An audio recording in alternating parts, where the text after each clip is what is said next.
Mais est-ce que pour autant, parce que Dieu nous protège, parce que Dieu nous garde, que nous n'allons pas respecter les mesures sécuritaires?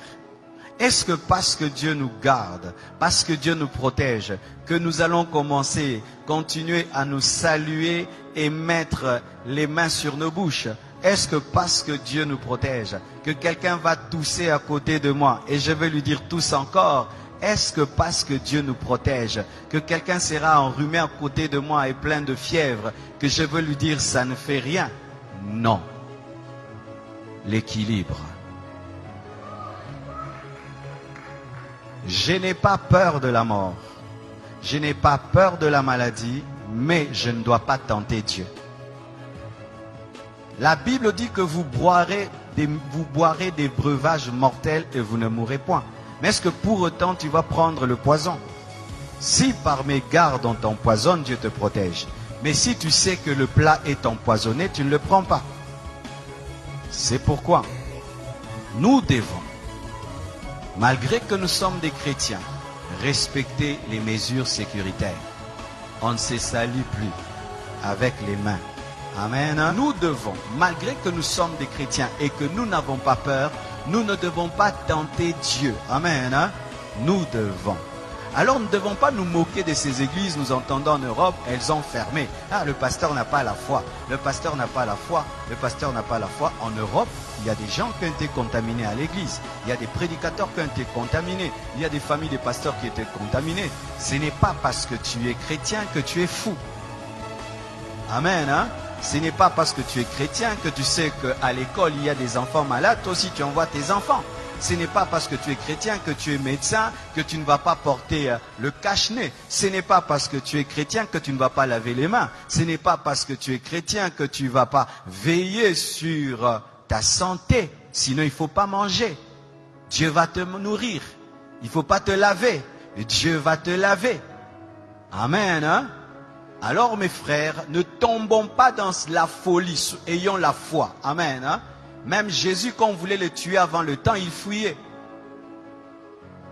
Jésus fuyait la mort quand ce n'était pas le temps de mourir. Il n'a pas dit, je suis le crucifié, tuez-moi. Non, quand il était bébé, il a fui la mort. On l'a amené en Égypte. Chaque fois qu'on voulait le tuer avant le temps de Dieu, Jésus évitait, il fuyait. Mais quand le temps est venu, il a accepté la mort. Et la Bible dit ceci, soyez simples comme des colombes, prudent comme le serpent.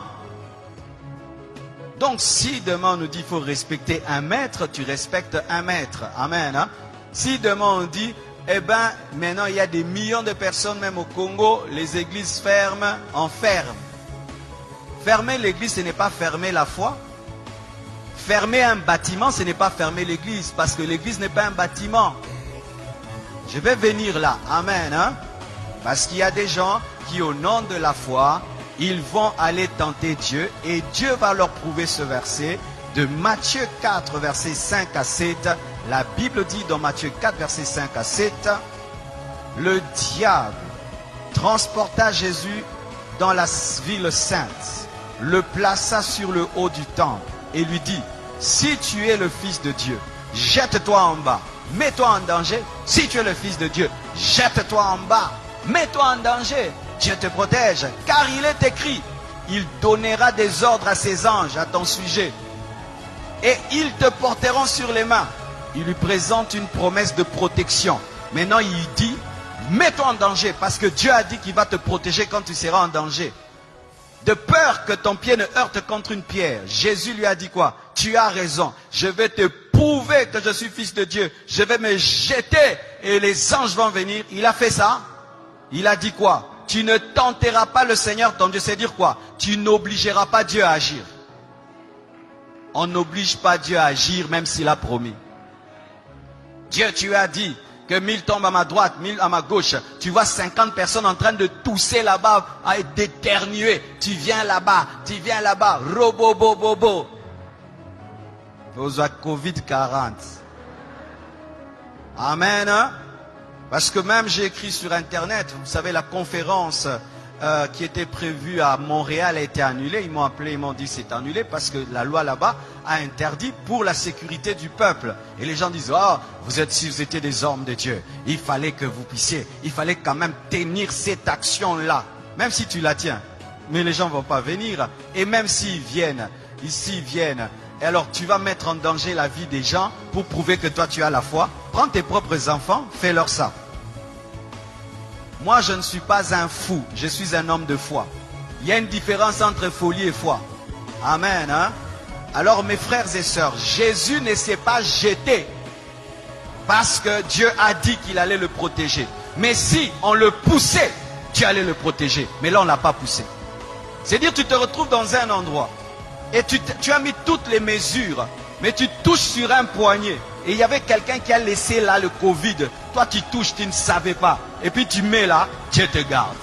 Mais si Dieu te dit attention, le poignet est sale, prends vraiment l'alcool, lave. N'aimez pas le sang de Jésus, lave.